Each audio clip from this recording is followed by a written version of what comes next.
Great. Thank you, everybody, for being here. Much appreciated. If we have not met yet, I'm Maria Bernier, the State Data Coordinator. My pronouns are she and her, and we're here today to talk about changes to the State Annual Report.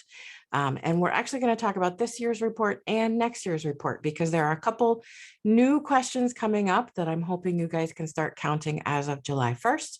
But we will talk about that. I want to reassure everybody this is being recorded at 1 o'clock this afternoon. I'm going to send you an email with a link to where all of this information is on our LibGuides. So that will include this slideshow, as well as a summary of all of the changes, as well as a link to where you can find the recording on our YouTube site. So you can just listen, take notes if you want to, ask questions, but all of this information will be available to you. And please do share it with your coworkers because some of this information still has not reached everybody. So you're here, you're representing everybody at your library. So please spread the word about any changes and let everybody else know what you learned today. So we'll move on. I always like to start these webinars by describing the difference between our state annual report that I collect and the reports that you guys put together for your stakeholders, because there are a lot of elements going on, and I just want to clarify where these questions come from and how we're using this information and how it all comes together. And this is another thing you can share with your coworkers if you wouldn't mind. So our state report questions, the annual state report, many of those questions come from the Institute of Museum and Library Services, IMLS, for inclusion in their public library survey. And that is a survey of every public library across the country, all the states. Everybody's getting the same set of questions nationwide. And it can take a long time to change those questions. Typically, it's a 2 to 3 year process, if not more, with a really meaty question. So for instance, right now, somebody has to propose either a new question or a change. There's a lot of testing of the elements and the language and what it means. They get like expert library testers to kind of review the language. And then it goes to a vote. So each state data coordinator and state librarian across the country gets to vote. And if 2/3 of states vote to approve a change, then it becomes enacted and we start rolling it out for the next annual report. So there's a process to how these questions get developed and how they change over time. And with things like electronic resources and databases and what we're calling successful retrieval of database information, it takes a long time to understand even what the PLS is asking for and what we actually want to measure, and then how we measure that. So that's why, those questions that come from IMLS we're stuck with, right? I can't change those. Deborah can't change them. Like no individual person can change those, but each state can add their own questions for internal state purposes. And we absolutely do that in Connecticut. And you can see now in the annual report, which questions are specific to Connecticut and which are nationwide questions, and then which questions sort of feed into a nationwide question. And I'll show you in a second where you can see that info. But we in Connecticut do capture a lot of local information, including all of those salaries and personnel questions in Section 5 that are so great and meaty and useful for everybody.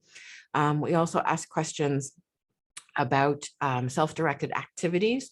Those are specific to Connecticut, and a number of other ones that you'll see as we go along. So we do have some, and we're curious about how you guys use them.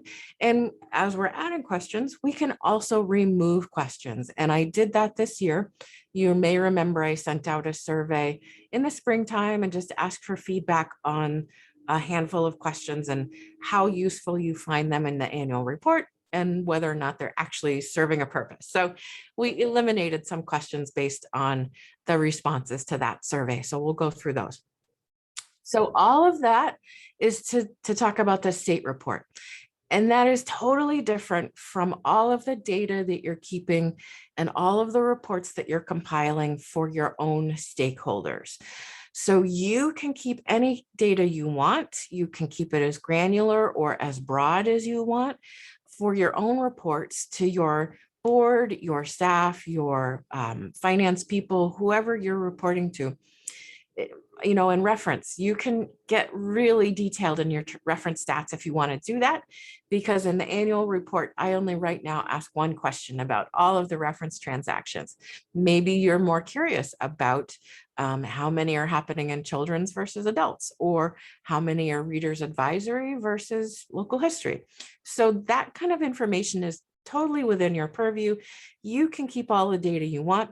Another example is a library I know set up automated renewals, and their stakeholders were interested in looking not just at total circulation, which would include those automated renewals, but initial checkouts. So they keep track of that number as well as their total circ. So all of that information is useful for their boards, for their capital F friends, for their town councils, whoever they're reporting to. So that's your data that tells your story. And I encourage you to keep track of all of that information. Think about what story you want to tell to your stakeholders and what you need to capture along the way, along the year or the fiscal year, that's really telling the story of your impact. So those are the two kinds of reports that we talk about. My questions were mostly stuck with. Your questions on your reports are wide open, and I encourage you to explore and have a good time with those. So this slide shows us where in the annual report you can see where the question comes from. And it's the very first column in the report form. So if there's a US, that's a national question that comes to us from IMLS for the public library surveys, right? So everybody across the country and in the territories are answering that question. So everybody's responding to total federal income in the public library survey. Now, something that has a little F in the column here is a sort of a feeder question. It feeds into a national question. So I need to grab these two little bits of data in order to add up to the total federal income. So in Connecticut, we're actually interested in making sure that you're logging your LSTA grant if you've gotten one, and that you're accounting for all other federal sources. So those two questions will add up to a national question. And then you'll see in Connecticut, we ask you to identify your sources. So that's just for local purposes. We're not feeding that up to the National Public Library Survey. That's specifically a Connecticut question. So you can see that column in the annual report as you go along. And as you look at those and you say, oh my gosh, why do we have to answer this question? Take a look at that first column, right? You may have to answer it because everybody has to answer it, right? It may be that everybody across the country is stuck with that question, and I'm guessing that's the answer. But if it's a Connecticut question and it drives you bonkers, let me know, because that's something I actually can potentially change. So let me know about that. Okay, so moving on to the changes. This is really the slide that I want everybody to remember and take away and tell your coworkers and your boss and your finance people and your bookkeepers and your towns. This is a new deadline this year, November 1st. So that just moves up the deadline a couple of weeks, but it's a great effect on my ability to take all of your reports and review them and get back to you with questions and compile that data in a timely fashion so that I can feed it back to you guys during budget season. So even in early December, mid-December, I'm getting emails from librarians who are looking for statistics for budget purposes. They really need to feed this information back.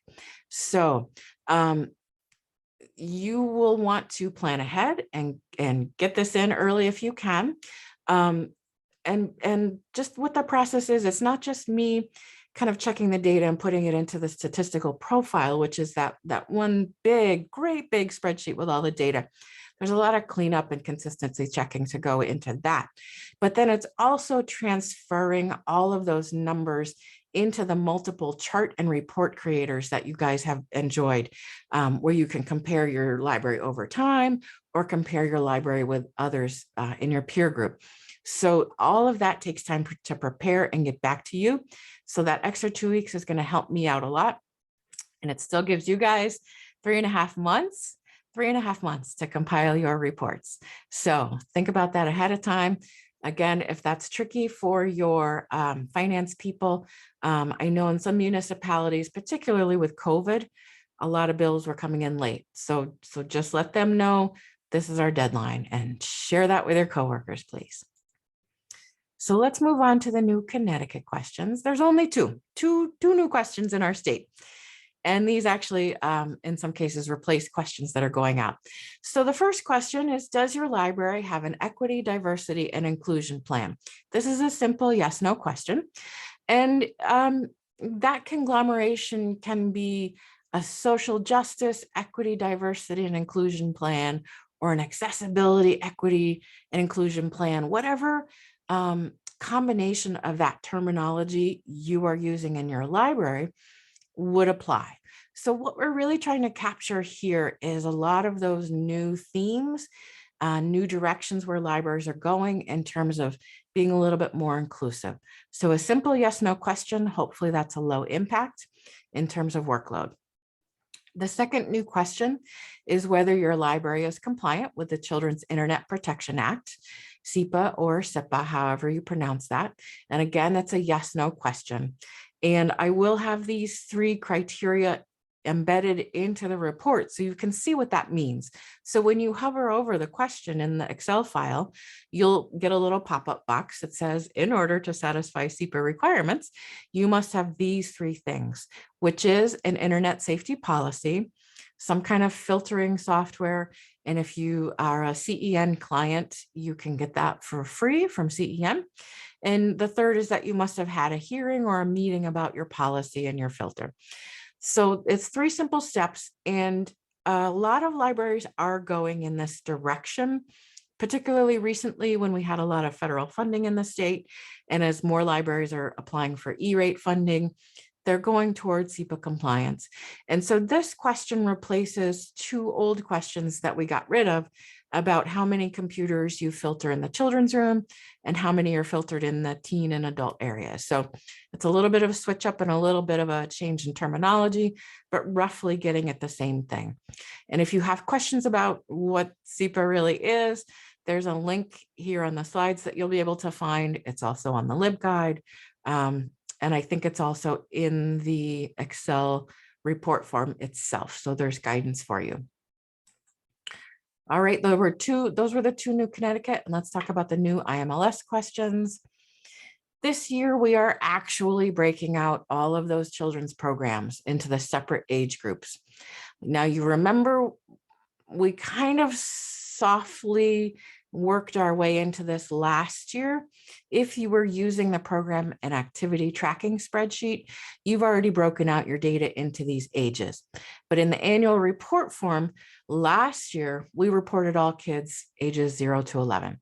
Finally, this year, we are enacting all of the IMLS questions about children and programs and all attendance and yada, yada, yada.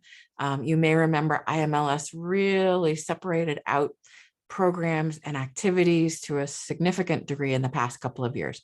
So we're now asking about children ages 0 to 5 or ages 6 to 11. And often that 0 to 5 range is programs that are about early literacy, childhood development, really getting the younger kids in versus the slightly older kids. So I know that this does not match with what you are doing at your library, and I sympathize with that. Every library honestly has different age ranges, but for the purposes of consistency across the state of Connecticut and nationwide, these are the age ranges that IMLS has specified. So these are the age ranges you'll need to report on. So just do your best, right? If your program is really intended for children 6 to 12, I would recommend you lump it into the 6 to 11 as opposed to the YA group. Just saying. All right. So that's how you might make your decisions about where to put your children's programs. And you're still going to be counting the number of programs for each age, as well as the attendance at programs targeted for each age. And keep in mind, attendance includes everybody who shows up at that program, So if you're doing a story time for the little ones, obviously you're going to count all the caregivers who show up as well. That counts as part of your attendance. So make sure everybody's getting included in your count. Also, IMLS really is interested in tracking like fine-free libraries across the country, but it can be really hard to figure out what fine-free means to every library because it may be a little bit different in some places, right? Some libraries waive fines for children and teens, but not for adults. Some libraries waive fines on all their print materials, but not necessarily on some DVDs. So what IMLS settled on was this quick yes or no question. Does your library charge overdue fines when users fail to return physical print materials by the due date? So this applies to any age range, but only to physical print materials, meaning books or magazines.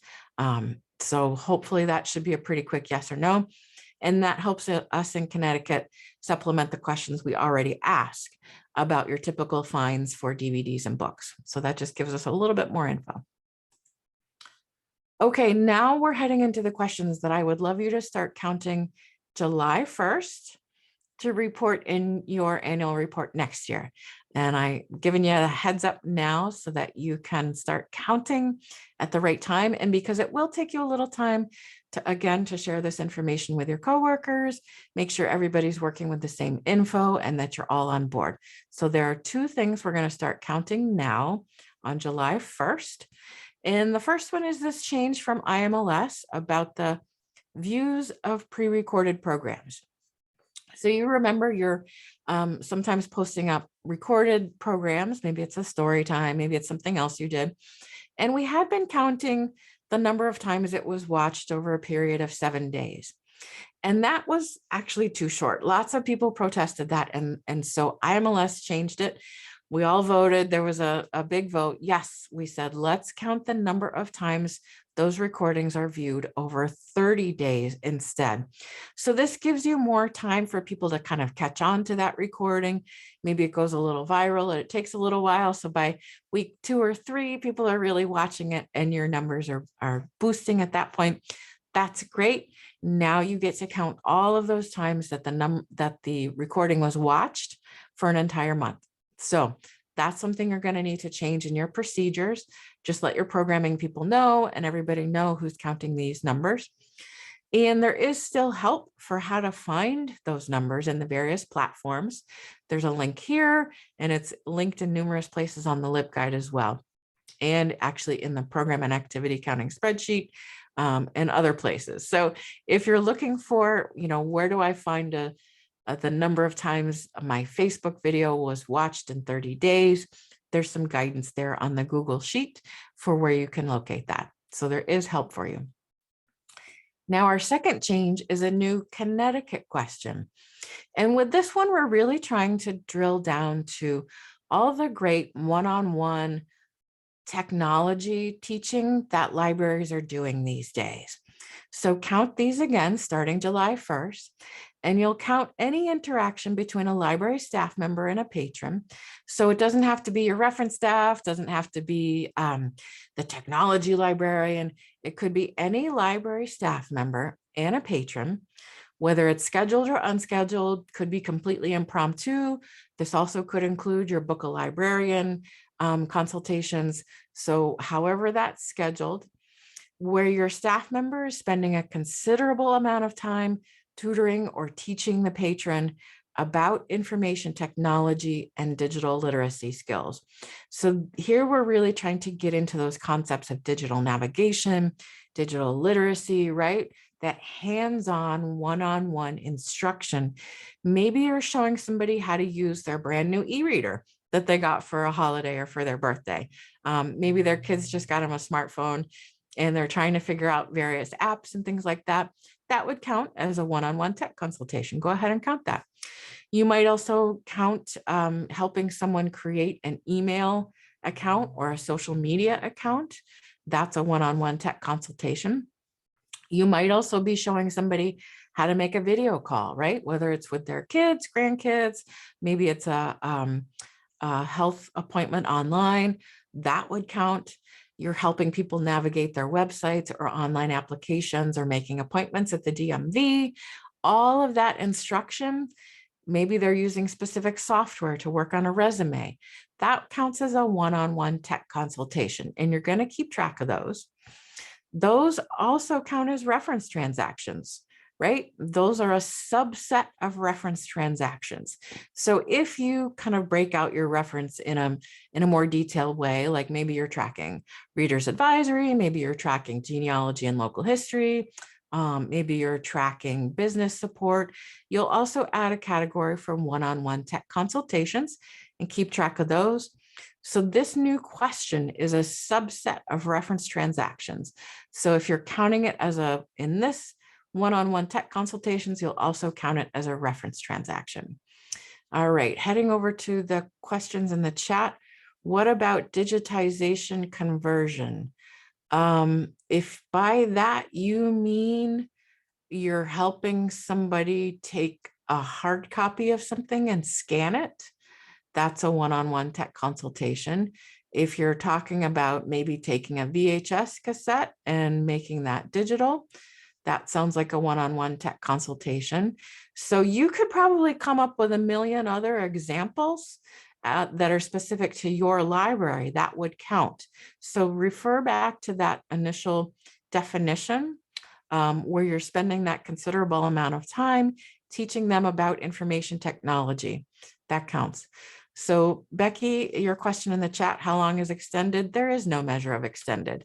You know, if they say a really quick question and you have a yes, no answer, I personally would not count that as a considerable amount of time. But if you are having a conversation with them and an interaction with them where you're teaching them something, typically that takes time, right? It takes time to make sure that somebody is understanding what you're saying, that they're able to follow directions, that they're able to enact the thing on their own without your guidance. So that would constitute a considerable amount of time.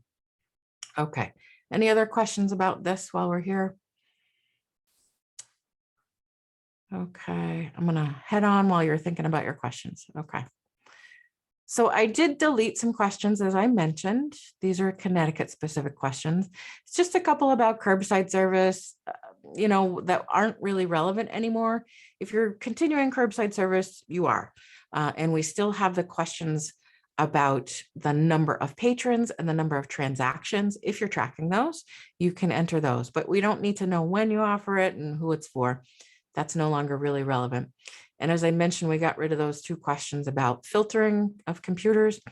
And we also got rid of these two questions about the interlibrary loan items to and from out-of-state libraries, because nobody really cared, right? Nobody uses that information for anything, and it didn't really have an effect on anybody's work that they were doing at their library. So we got rid of those, a little extra workload, getting rid of.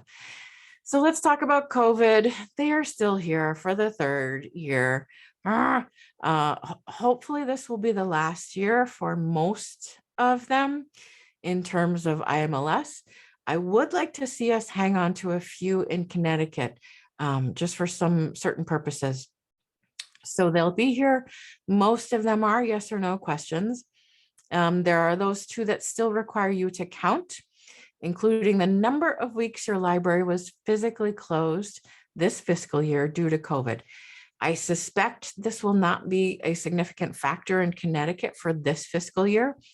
You may at your library have had an outbreak for a week and you had to close while all the staff were recovering. That would count as a week, but for the most part, libraries were in operation this fiscal year. You may instead have had what we call limited occupancy due to COVID this fiscal year. And limited occupancy is not just the number of people who are allowed in the building, but it also includes appointment only service or time limits on your visitors, or perhaps closed stacks or closed meeting rooms. So if any of those were a factor at your library, then you would say that you had limited occupancy for part of the fiscal year, and you would count those weeks. So those are still here. And the ones that I'd like to see stick around are the ones that kind of relate to accessibility like if you extended Wi-Fi signal outside the building, I'd love to keep that around, because that's really about reaching people beyond our walls, obviously, and beyond our regular office hours. So that one will probably stick around. And there's a couple other COVID questions I'd like to hang on to, kind of transitioning into a different section there. Joanne, your question in the chat, how about if programming was stopped temporarily due to COVID? Well, did you physically close your building? If you did, then you would count the number of weeks your building was physically closed. If your library had limited occupancy, and then when you look at the definition of limited occupancy, as it's stated in the annual report, I don't see any indication that programming is a factor in that definition. So your building was not physically closed, but programming was stopped for a month. Programming is not a factor in limited occupancy, so you'll be able to say that your library was open and at full occupancy for all of those weeks. Okay. Oh yeah, so here's those two questions I mentioned, Connecticut specific COVID questions that will continue about curbside service. You can tell us the number of transactions or the number of patrons who used it.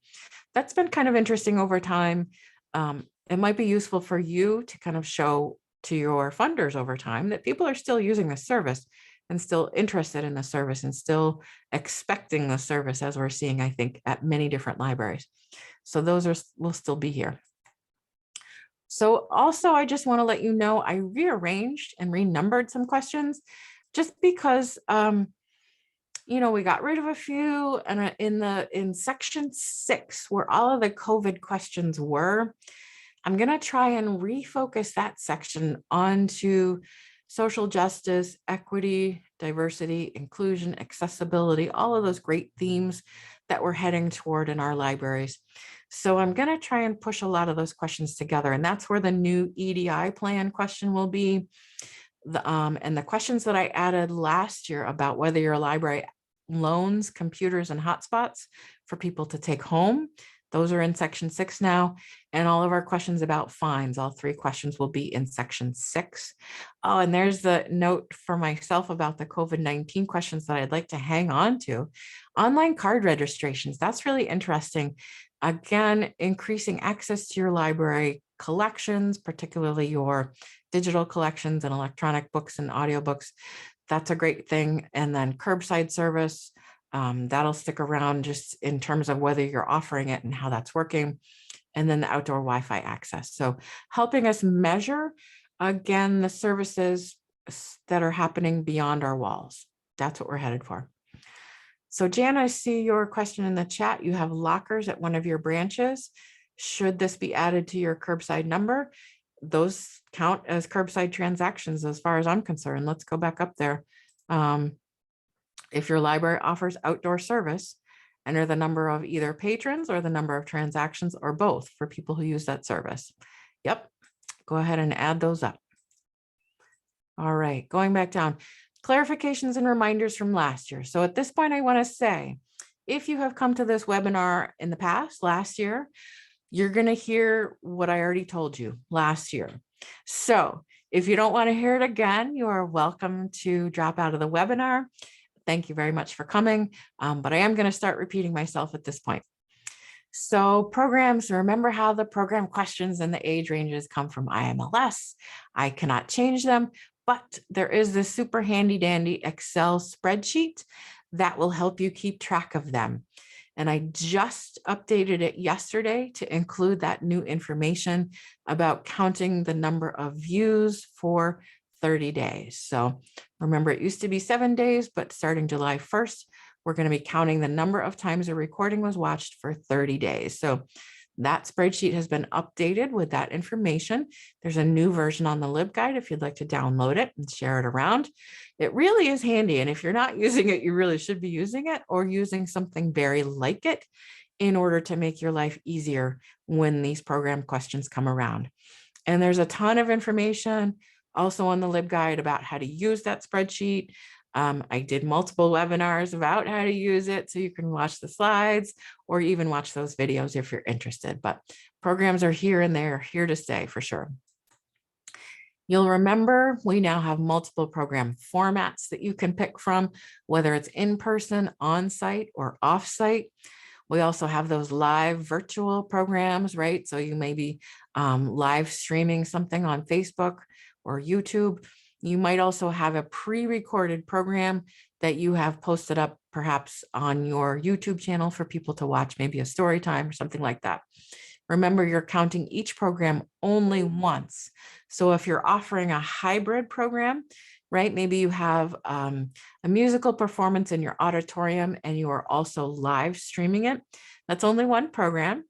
And the preference is that you would defer to the in-person on-site program and not the live virtual one, because it's really the in-person on-site component that is driving the live streaming program. So count your program only once. Make sure you're doing that. And if you're using the spreadsheet, it will force you to do that. So do not worry. Got your back there. Question from Chris in the chat. Can you count the virtual attendees for a hybrid? Absolutely, you can. So what you would count there is the number of people who were there in attendance in person. And you would also count the number of people who attended the live stream or watched the live stream. So in the spreadsheet, if you're using the spreadsheet, there is the ability to do that. And on the LibGuides, there's an example of how you would enter that in the spreadsheet. So that's in the FAQs on the LibGuide. So remember your audience age, you do have to pick one age. Now we've got the children broken down into two groups. We've got our teens and young adults. We have adults only, which may be something like retirement planning, right? That's probably just adults. You're not going to get kids at that. And then there's general interest, which is also that kind of catch-all for intergenerational or family or all ages. So those are our age ranges. And it's again, your primary intended audience for your program. Question in the chat, was it ever 0 to 2? Nope. It's 0 to 5, that is new. Yes. So for the purposes of IMLS, the questions were always about programs for children. I think it's 0 to 11. So recently in the past couple of years, IMLS broke out those ranges. So now they are specifically asking about ages 0 to 5 and ages 6 to 11. There has never been a question on the annual report about the number of programs that were offered for children 0 to 2. There are questions on the report about whether your library offers programs for more granular age ranges. And if you'll take a look in the annual report, you can find that info. Our self-directed activities are still here. And you may remember these are different from programs. This is really something that is provided for staff, for patrons, without any kind of expectation of staff interaction. These are grab and go kits. These are story walks, things like that. There are examples of this on the LibGuide that I'll show you, but those are still here, still sticking around. Public service hours. So just as a reminder, this red font, it's you're counting the hours only when your building is open to the public. And that means your doors are unlocked, they are open, random people from the public can open those doors and come into your building. That counts as being open to the public. So again, as a reminder, you are not counting the hours when staff are working, but the doors are closed. So an example of this is maybe your staff start working at 9 o'clock, but the building doesn't open to the public until 10. That hour, fabulous, you're getting tons of work done. That hour does not count as a public service hour. So make sure you're not counting that.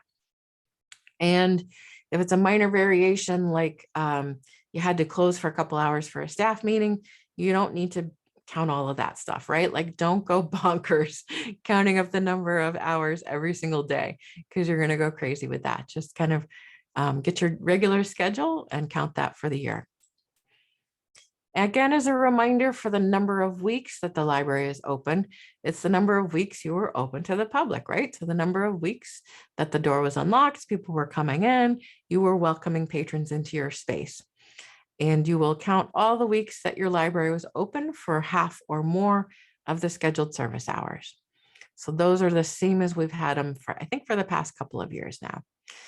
A question in the chat, self-directed on a table in children's, they can do or not with their adult. Yep, that's a self-directed activity, right?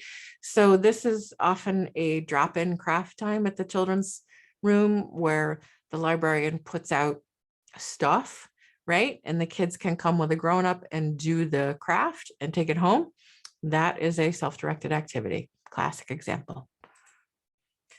Now, remember, with your door count, your library visits, your patron visits, these are people who are coming into your building, right? Open the door, come in, step over your threshold, they're in the building. Obviously, you're not counting any curbside service or any drive-through window service because those people are not coming in to your building. Nevertheless, we do have other questions where you can count those, right? Because those count as curbside or outdoor service patrons or transactions. So they're not in your door count, they're in other transactions and questions instead. So interlibrary loans, as a reminder, if your library is part of a network, you will include consortium holds if you allow those. So if you're doing holds in between Lion libraries, LCI libraries, that kind of thing, you'll include those. And patron placed holds if you provide that service. But as a reminder, you are not counting borrow it loans. So an interlibrary loan is between libraries, right? Your library pulls a book, sends it through the delivery to another library for their patron. In comparison, a borrow it loan is where an individual person comes to your library with their library card from their hometown library, and they want to borrow an item that's on your shelf. So they're going to show their hometown library card. You're going to say, great, you're going to lend them the item that's on your shelf. That counts as a borrow it loan, and you actually get reimbursed for that. So those are worth counting. Make sure you are not counting swaps or CLC media circuits or any of our service center loans in your interlibrary loans. Those are also separate. So here's kind of a brief screenshot of what the LibGuide looks like, and we'll take a look over there in just a minute. I'm going to send you this link a little bit later today around 1 o'clock, but that's what it looks like. And before we head into that, I want to just send you some reminders that there is already a lot of information in the survey form, and I have just updated it. So there, when you open the annual report, there's this long page with instructions and definitions. It's actually 9 pages if you print it of definitions. So there's a lot of information right there to help explain what the terms mean and what the questions mean. And then once you click on the form, there's a lot of pop-up boxes in there too. So if you have a question about a question, just hover over the question. And in many cases, there's a pop-up box that'll come up to give you a lot more information about what that question means or what the definitions are. So in many cases, the answer that you are seeking is in the form. Tom Newman, my predecessor, and I have really tried to predict a lot of the questions that you may ask. And it's in there, okay? So if you are curious about your PPP loan, do a little Control F search, keyword search for PPP. You can do the same for ARPA or for construction grants. A lot of information is available to you right there in the form. Please let your coworkers know that too, because sometimes an administrator will sort of give their staff a printout of the form or say, give me the answers that you provided last year, but they won't share the news that there's definitions available to you, right? So your coworkers may be trying to answer a question that they don't have all the information for. Just let them know the definitions are available online, in the form, in multiple places. So share that info if you would. And please don't wait until the last minute to start your report or submit your data. Because as we've seen over the past 2 years, stuff happens, right? COVID happens, hurricanes happen, tornadoes happen, oddly enough, in Connecticut these days. You could get sick, you could break a leg, stuff happens, right? And when you wait until the last minute, there's not any kind of buffer there. So please get started early. That's my encouragement to you. Let your coworkers know. And in order to help you prepare for next year, we're putting together this new webinar, Managing Your Library Data. which is an opportunity to hear from your peers, other librarians, who are going to demonstrate specific tools that they're using, whether it's spreadsheets or another software, to keep track of their monthly stats and make their annual stats easier to report. So that's coming up on July 28th, and you can register for that. I think that's going to be really helpful, particularly for new administrators, new directors, people who are interested in setting up a new record keeping system. That's going to be a really helpful one, just to see different examples of what other libraries are doing. And then, as usual, I'm going to offer some webinars on how to complete the annual report. There's a series of those. You just pick whichever date and time is best for you. Those will be recorded as this is and posted on our YouTube page. And that's, again, useful for anybody who's new to the report, whatever level you're at. So if you're a children's librarian who's collecting stats to report for children's programs and CERC and that kind of thing, you may be interested in coming to that. A new director, a bookkeeper, whoever, anybody who likes data, just come. I don't care. You can just come and hang out and ask me questions. So you can register on our continuing ed calendar for any of those. All right, so you keep typing your questions in the report for me, if you wouldn't mind. I'm gonna grab this URL while we're here and put that in the chat. Yeah, you bet, Scott. Data is my love. Yes. So I put a link in the chat for an evaluation of today's webinar. I do love to hear from you. Any suggestions you have, any feedback you have, things that were clear, unclear, any changes I can make for the next time I offer that would be most welcome. I would love to hear from you. You will also get this link from me at 1 o'clock today in an email.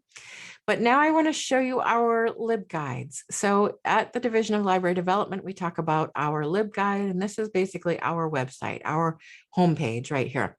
So if you're looking for library statistics, you'll find it under services. And these are really our core services, all of these great its.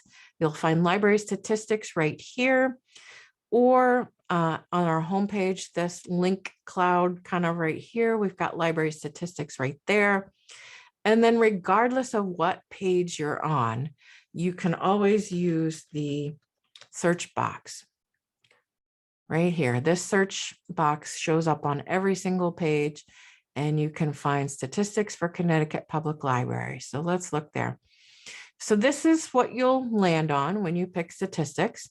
And you'll see, if you are familiar with LibGuides, we've got multiple tabs here. So each of these tabs is like a chapter in the book, kind of. And let me tell you, this is a very deep and rich reference book. All right, so there's a ton of information here. You automatically start in the statistical profile, but what we're really interested in is the annual report right here. And then as you scroll down, you'll see again, there are more tabs within the boxes, right? So it gets deeper and deeper, layer upon layer. This first tab is where you will find the annual report form when I launch it in mid-July. It'll show up here. It'll be an Excel file down here somewhere.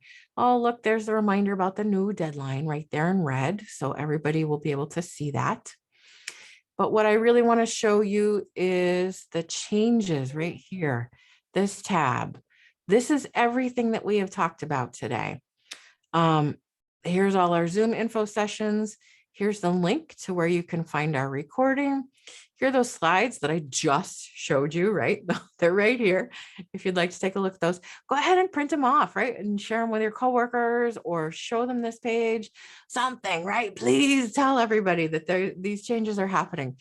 Spread the word. And right here again, big, bold, red letters, November 1st is our new due date. And here's a list of all the questions, some great links. So again, if you're curious about the Children's Internet Protection Act, you can click on that to learn what ALA has to say about it, which is a lot. And if you're looking for the program and activity spreadsheet, here's a link here that will get you there. It's a great way. Honestly, if you are not using that, I don't know why. All right, you're cuckoo-ness. All right, go click on that link, download the spreadsheet, make it work for you. It's going to make your life so much easier. Here's our new questions, lots of links. Again, here's where you would get info on the Google Sheet for how to find the number of views on various platforms. all of our COVID questions that are still here, all of these other things. So I'm going to scroll back up to the top because I also want to show you this programs tab. So as a reminder, we're on annual report, that tab, and we're going to hop over to programs. This is the gold mine right here. That's the spreadsheet I mentioned for keeping track of your programs and activities. I just updated it. Here's some videos on how to use it. And then here's tons of info about what all of that terminology actually means, and some examples and some FAQs that I updated on Chris finally answering your question about how you would record those hybrid things. Oh, look, piano concert. Ha, that's funny. That's the example I used, right? So you've got it's an in-person on-site program. Even though technically it's a hybrid, you're going to default to in-person on-site program. You had 50 people who actually came, right? You had 50 seats. They were all full, fabulous. And you know, based on your Facebook stats, that 78 people watched it while it was live, while it was streaming. And then I'm guessing this number would be higher over the course of a month. You would count the number of times that recording was watched, because you probably saved the recording on your Facebook site so that people could watch it after the fact. And so you'll count those views for the number for 30 days now. So there are some FAQs, more FAQs down here, and definitions. Okay. I think that I have showed you everything that I wanted to show you today. I think that I have answered all the questions in the chat. I'm not seeing anybody waving a hand. So I think that we covered everything. All right. So I am going to say thank you all for coming. Thank you for your time.